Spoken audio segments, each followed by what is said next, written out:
Alright, I'm gonna do a video about when the virus hit Manhattan. I guess I gotta kind of be careful about what I say. I don't want to get age restricted or demonetized. Like, sometimes out of nowhere, YouTube will just age restrict one of my videos, and then all of a sudden, it just stops basically getting views. It's really annoying because then it stops generating income. You know what I mean? So, oh yeah, thanks for all the subscribers and the likes and the comments. I appreciate every single one of you. Thanks for the tips in Venmo, Cashapp, and PayPal. I appreciate every single one of you. Thanks for everyone on the live for coming through. And sorry in the beginning if I missed your super chat and you had a question, because I'm brand new to this shit. So all I was doing for the first few super chats, I'm like, oh, this person, thanks. You know, I didn't even read the question. I didn't realize there was one, you know? So sorry about that. Like, next time I do it, I'll make sure and respond to those questions. Like, I didn't do it on purpose. Anyway, so yeah, this video will be about when the virus hit Manhattan, which was like, it was like, the shit was unreal. It was like the zombie apocalypse. I should have taken more pictures, but I tell you what, at the time I was not in the mood to be taking pictures. I thought the world was crashing down around me. I mean, you never seen nothing like it, dude. Times Square empty. I really missed the opportunity to go out there and take pictures, but I was not in the mood because I'll explain it to you. So, you know, now you got to realize that at this time I'm doing portraits in Central Park. That's how I'm making a living. I had just, the winter of, 2019 had just ended, and we're in 2020, and I'm very optimistic. I'm feeling good. I had one of my best winters ever doing portraits. I'm about to start selling prints of my other drawings because I lost all my other drawings. Otherwise, believe me, I would have a bunch of awesome t-shirts for sale right now with a bunch of my crazy ass goofy drawings on them. That a blown opportunity, bro. I tell you what, I hundreds of drawings gone that, man. Anyways, so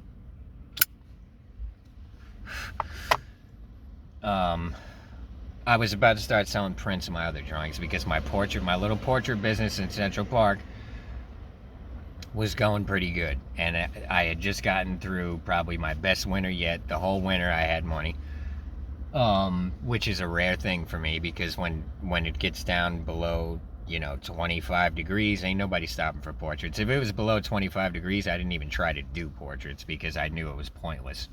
But even if it was 30 to 40 degrees, I could get a couple portraits here and there, but not much, So we get through the winter. Spring is coming. I'm feeling good. I'm feeling positive. Like, it's 2020.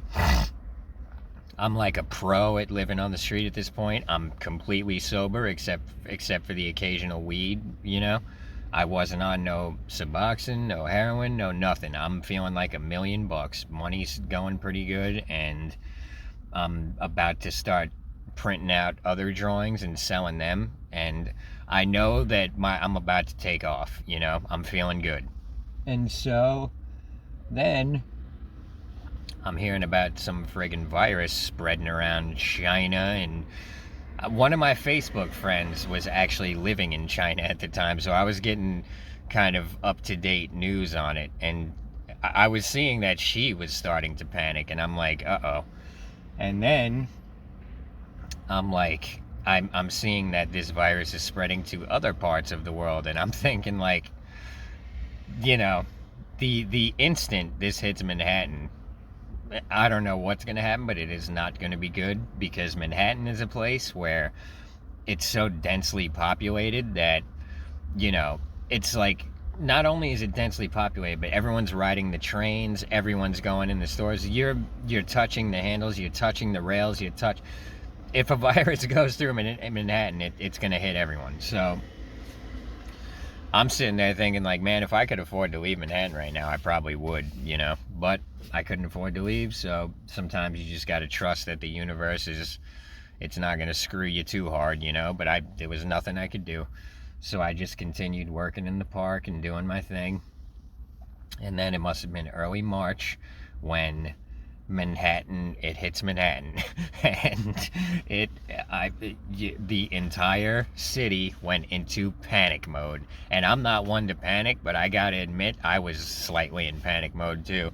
So, what really pissed me off is, at this point, I'm just getting out of the winter. My money's just starting to get good again. I'm just starting to get back to where I'm above $100, and my money's starting to get good again. Through the whole winter, I'm like kind of broke, but it was a better winter than I usually had. Anyways, my money's starting to get good again. I know that money's not going to be an issue from here on out until next winter, unless I was going to start selling prints of my other drawings. I had plans, and so I've got maybe, I'm not sure how much money I had to my name, but anyways, the panic is starting to spread through Manhattan a little. But I go and I eat at this like diner on the west side, which I liked. But so when I order my food, I'm thinking it's going to cost me around $15. That's what it usually costs me to get the chicken and the rice and beans that I usually get there.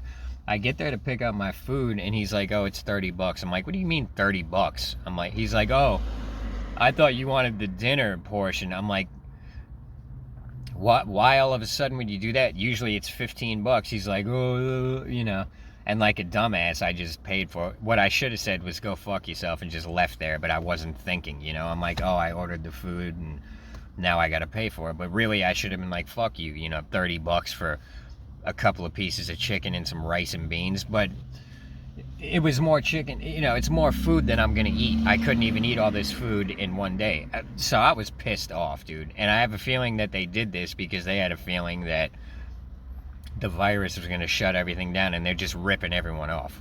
So like a dumbass, I give them the $30 for a cup, but it was more chicken than I can eat. So I messaged my evil twin Ethan. I'm like, yo, if you want some fucking chicken, come by Starbucks. I'm gonna be charging my phone, and I got about 3 times more food than I'm gonna be able to eat today, and I don't want to throw it out, so come through. It's really good food. So my evil twin comes through Starbucks, and I give him about half the chicken I had because it was more chicken. I'm not gonna eat all that chicken. So we're talking about whatever we're talking about. I don't remember, the virus or whatever. Now you got to realize I just spent $30, and this was the last time that I was able to afford to buy food, not knowing at the time for about the next 7 weeks. I even calculated it afterwards because this was quite the experience. So this was the last time I was able to actually afford to buy some fresh, good food for a long time to come, which I didn't realize. Now, you gotta realize I just survived the winter, another rough winter, although less rough than a lot of other ones. But so, now, it was like the next day when Manhattan went into super duper panic mode, and everyone just bought all the food everywhere. And so I spent like, I don't know, another $20-$30 on, I'm gonna buy some food supplies. And I go to the store, and the store is like, they emptied out everything. And at the grocery store in Manhattan, you're paying a lot more for everything. Everything's just more expensive in Manhattan. So I buy what I can afford to buy, which is just some cold cuts and some bread. And it was a dumb move because, as it turns out, I didn't even want that food. I'm used to eating fresh, good, whatever I feel like eating. And in Manhattan, there's tons of good food everywhere. I'm used to eating good. So I buy some fucking chicken, or, a couple of cold cuts and all this shit. It's like early March. And so then the next day, everyone's like in there. No one even came outside hardly. The only people in the park were like the people who are always in the park, The musicians in Strawberry Fields are trying to play and make money, but it's pretty much pointless. I'm sitting there with my portrait sign up. There's a couple of tourists straggling around in Manhattan still, so we still made a couple of bucks, all of us, but not much. And so I was like, man, what are we gonna do, bro? And so what happened was, now everything in Manhattan closed down. What happened was, I'll never forget it. It was like first Tom Hanks gets the virus, and that set everyone into a bit of a panic, and then a tiger in the Bronx Zoo gets the virus, and that just put everyone into overdrive. It was like, at this point, everyone's locked down and shit, and I tell you what, I don't really believe all that bullshit. I don't believe a tiger in the Bronx Zoo got the virus, because why would just one tiger on Earth get the coronavirus? What happened to all the other animals on Earth? Why didn't they all get it, you know? Why didn't all the other animals in the Bronx Zoo get it? Why just this one tiger? So I don't really buy that, to be honest. And how the hell, what are you making out with the tiger? You know what I'm saying? Like, it just, at the time, it seemed a little weird to me. I'm like, oh my god, is this zombie apocalypse? Are all the animals gonna, like, what the hell is going on, you know? And so, all the stores in Manhattan pretty much shut down except for good old McDonald's. I tell you what, I don't eat McDonald's often, but when I'm broke, and it's always there when I need it. I got a little love for McDonald's, I gotta say. Throughout my whole life, whenever I've only got a buck or two to eat, that's my go-to, is McDonald's, you know? So, thank God McDonald's stayed open. And thank God for the fact that I had an Instagram for my bad portraits. So that had about 1,000 followers or so. So I got on my Instagram. Now the park is dead. None of us are making money. And Starbucks is closed. I can't charge my... Or maybe it was open, but I couldn't charge my phone there. So if I can't charge my phone there, I'm not spending $3 on coffee, which is barely better than McDonald's coffee. You know, it's... Starbucks, I don't know, if you ask me, their quality has gone down a lot over the years, because their coffee used to be good. Their blonde coffee is still pretty good anyways. So, you know, the main reason I was going to Starbucks was to charge my phone, and I'd buy a coffee because I'm giving them something, they're giving me something. I didn't want to just be in there charging my phone and not buying anything, you know. So I pretty much stopped going there once they stopped letting people sit inside and charge stuff. So I was like, fuck Starbucks. If I'm going to get coffee, I'll just go to McDonald's. But, so thank God I had the Instagram for the bad portraits, because I go on Instagram and I'm like, look, if anyone wants a portrait, let me know. Send me a picture. I'll draw it and I'll mail it to you. And so, you know, I'm doing like 3 times the work to make 3 times less money, basically, because... you know, I've only got like 1,000 followers on Instagram. When I'm sitting in Strawberry Fields doing my portraits on a normal day, I'm seeing thousands and thousands of people, because I'm in Strawberry Fields is one of the busiest parts of Central Park. So, you know, so, but, and my followers on Instagram, I think that they saw how desperate my situation was. I wasn't on there like, please buy portraits off me. I was just like, look, I go on Instagram, I'm like, I can't, nobody's coming through the park. If anyone wants a portrait, let me know. I'll do it through the mail, because I know some of y'all have been messaging me, which I just been ignoring. Like, so, thank God I had that Instagram, because I was still able to make a couple of bucks here and there, not much. And the other thing I got to say about my customers are awesome, because they were giving me more than I was asking for the portraits a lot of the time. I think they realized, like, this kid's in the middle of Manhattan and he needs money, you know. So this one lady bought a couple portraits off me, but she just sent me like $100 on Venmo. I was like, yo, thanks, you know. I don't know what to say. But so the other way we were getting food was all the schools in Manhattan were giving out the food, because there was no school. All the schools had closed. So so they were giving out free food at the schools. So these motherfuckers got me waiting in line like communist, like Soviet Russia, you know what I mean? So I'm waiting in line for this low quality, basically it's like not even as good as, like, it's like jail food. It's like what they feed these kids is not. I'm used to eating good, you know. So now all of a sudden I've got to eat peanut butter and jelly and tuna, and believe me, it's better than nothing. But so what they would give you for the free food at the schools, and you're waiting in line for like an hour to get this shit food, but I'm grateful for it, because, you know, I don't know what I would have been eating without it, because I couldn't afford to eat much. And the only place that I could afford to eat was McDonald's. And that was pretty much the only place open anyway. But thank God they had the 2-for-1 sausage, egg, and cheese McMuffin at the time, which I would buy 2 of those and be able to eat that on some days. And that was like a treat, you know. Because the school food, let's see, they'd give you some sort of yogurt or cereal for breakfast. Now, they're giving it to you all at once. Then for lunch, it would be either peanut butter and jelly or tuna.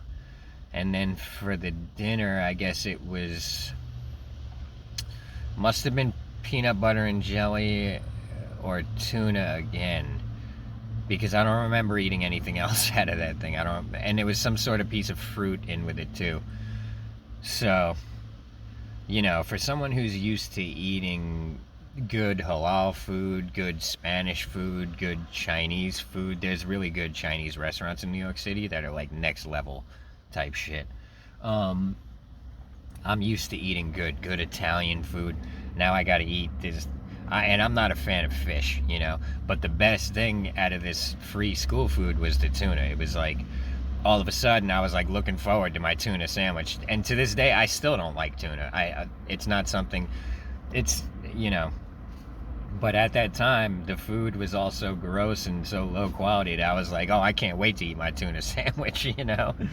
And my God, I'll put it to you this way. The school food was so terrible that my evil twin, Ethan, stopped even going there. He was like, I'm not eating that fucking garbage. He's like, I'm going to take my chances. In his spot where he slept, people would bring him food pretty often. So he was like, fuck that garbage. I'm not eating it. I'm just going to hope that people bring me food and eat that, because I was like, well, you're going to do what you're going to do. I'm getting that shit because, you know, I don't have that happening in my spot. So, and then the other thing we were doing was going to the soup kitchens, which is another thing that normally I wouldn't do, because normally I'm making money. Even in the winter, I was making enough money usually to eat what I want. But now all of a sudden, that ain't happening.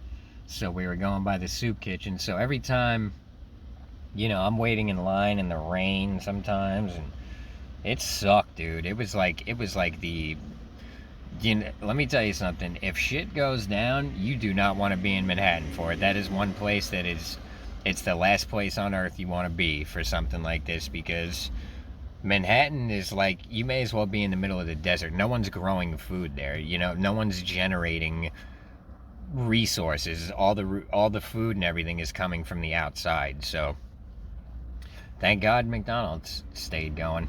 So, you know, I was able to eat McDonald's occasionally, which was a treat.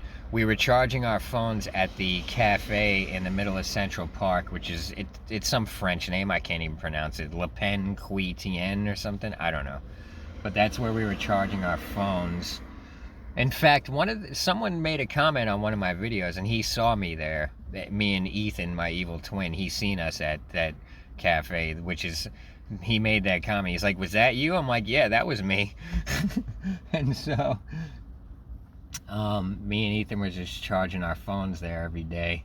I remember one day this gang of like electric skateboard riders show up there one day, and they're like, well, you guys are using all the outlets, we gotta charge our skateboards. I'm like, fuck you. You want to charge your toy? Like, do you think I'm gonna unplug my phone so you can charge your little toy? Like, go fuck yourself, bro.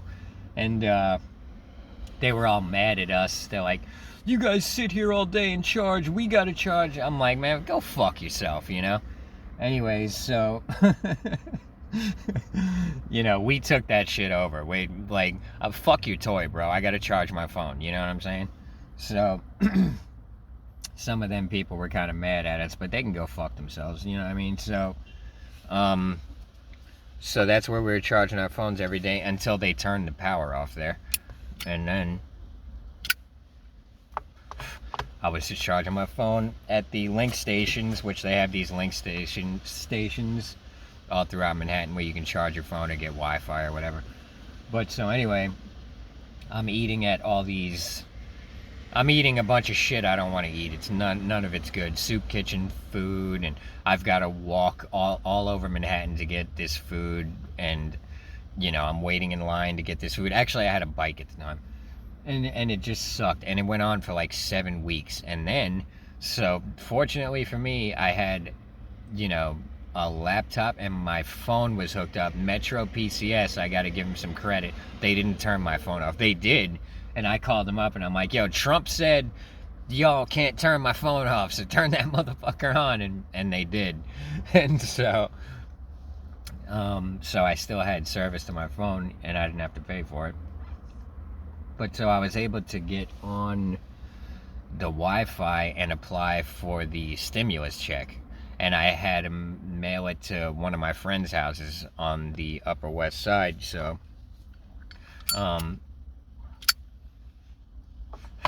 for 7 weeks, I was dirt poor, eating shit food. And I gotta say that, so one time I'm charging my phone at the cafe and this guy comes by, he's like, yo, you hungry? I'm like, yeah, I'm hungry. And he gives me like this Wendy's cheeseburger, which was like, after eating tuna fish and peanut butter and jelly for like 5 weeks, that fucking cheeseburger was, I was like, you'd be amazed how good something can be. And then another time when I'm setting up in my spot, some guy's like, hey, and I didn't even notice. Then I noticed someone's yelling. I'm like, yo, what's up? He's like, you hungry? I'm like, yeah. He's like, here, man. He gives me a spicy chicken sandwich from Chick-fil-A, which I hadn't had Chick-fil-A for, a long time before that, which that was amazing to me. And,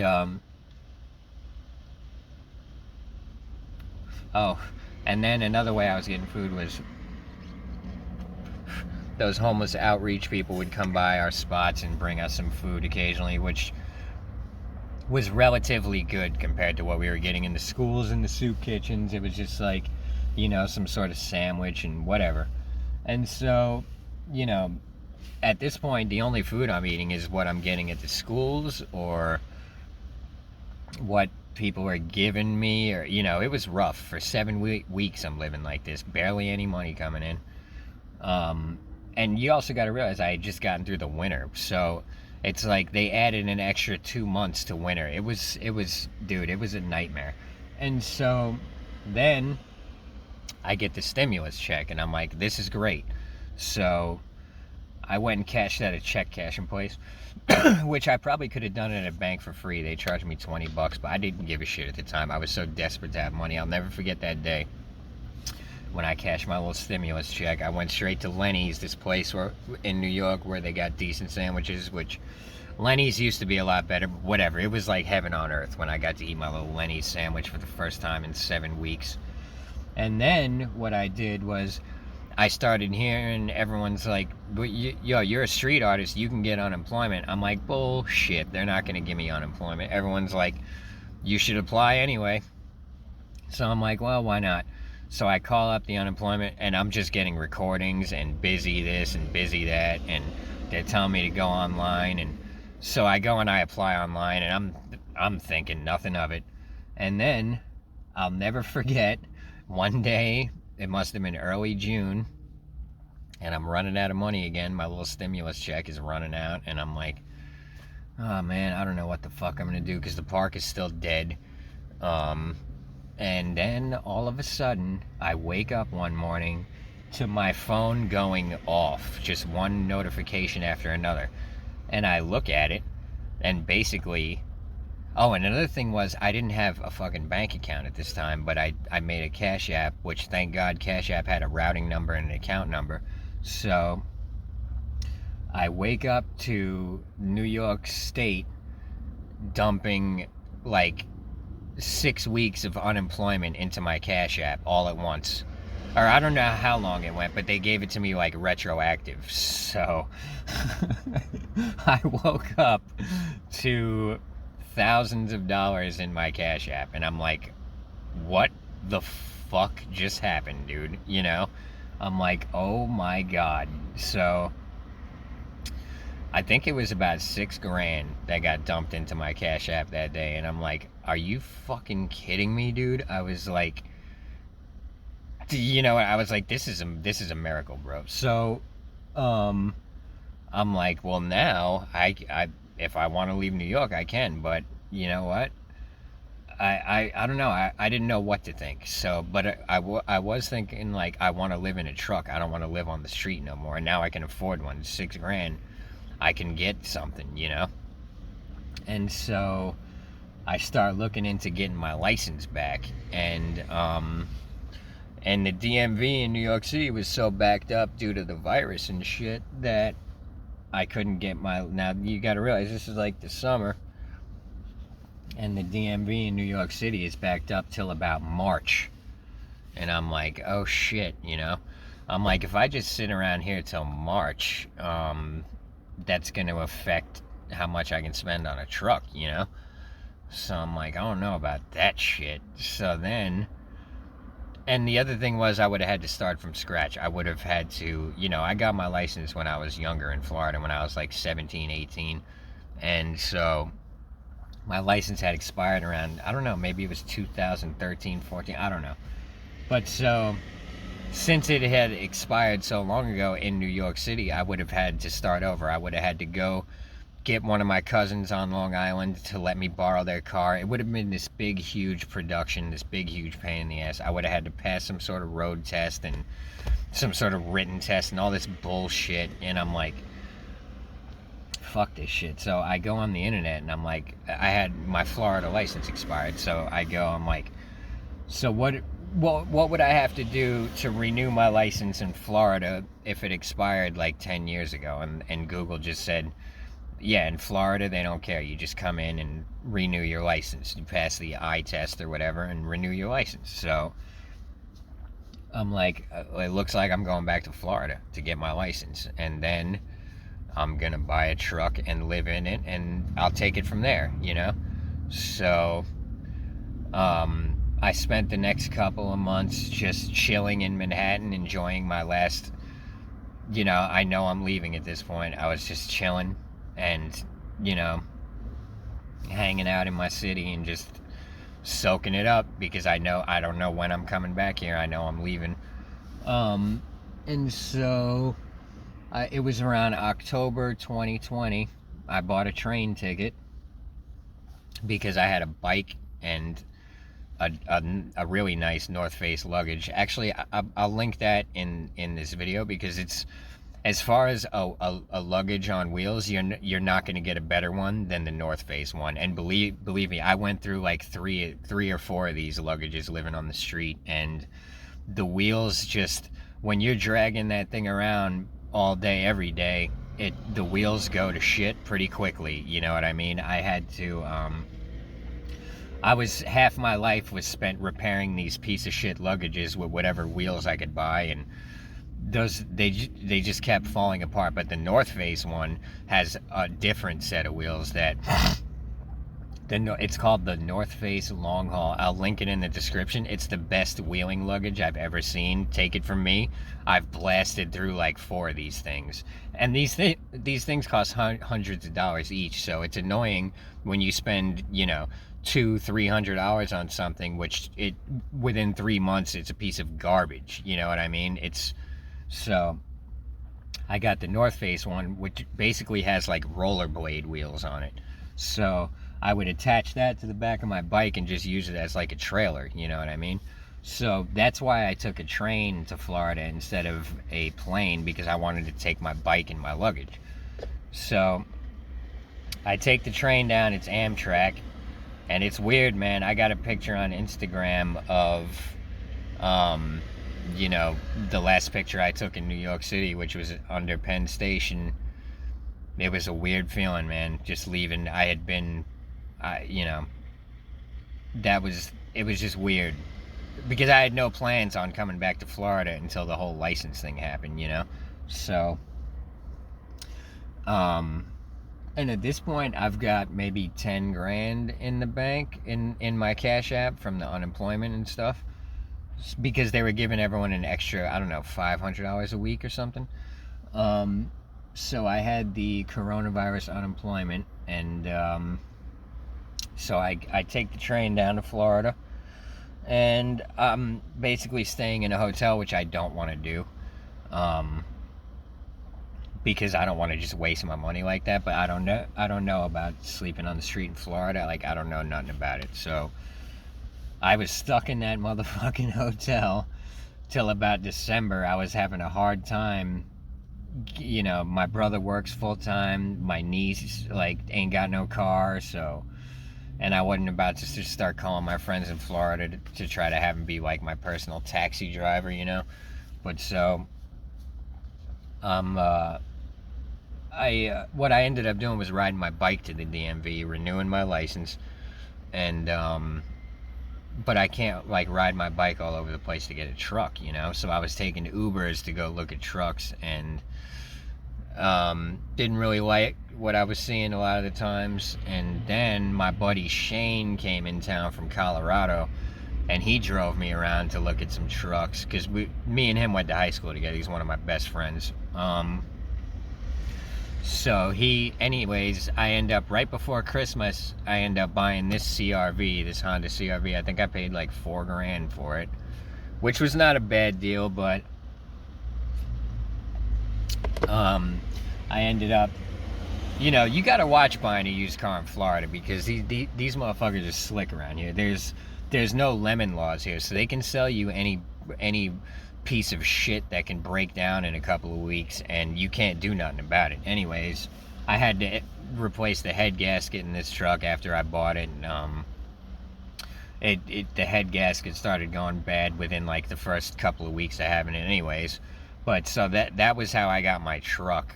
That was just how I ended up back in Florida, was because of the whole coronavirus thing. If that thing didn't happen, I wouldn't have left New York. My plan was to expand my little portrait business, to start selling prints of my other drawings, and, you know, I would have ended up getting a truck anyway, because I would have been making a lot of money. I'll put it to you that way. My drawing style, for whatever reason, just, it sells well, because it's if you're doing something different and it's quality, 9 times out of 10 it's gonna do well, you know what I mean? So, and plus I already had a customer base who liked what I was doing. A lot of people liked my drawings and liked my style, and, you know, when I would do a portrait for people, I would kind of give them an option between like cute or funny, and if they wanted it funny, I would make a hilarious drawing of. Like, people would be fucking falling out of the bench laughing at the way I would draw them, because I can make slightly insulting, really funny drawings of people that are just hilarious. It's almost like Ren and Stimpy style of cartoon. But so, yeah, so I wouldn't have left New York if that whole thing didn't happen. And the other thing was, they were starting to talk about it. Everyone's gonna have to get a shot, and I know how New York City is nowadays. Like, how I was like, let me get out of New York before they fucking trap me in here, where they're gonna be like, you got to get a shot if you want to get on the plane or the train. So I was like, I got to get the hell out of here before they trap me here, you know. And so that was what I did. I know Florida's gonna be free as fuck. That's just how Florida is, bro. Like, I knew that it was time for me to head back to Florida, you know. And then I bought the truck. Then I started working for a friend of mine, Pat.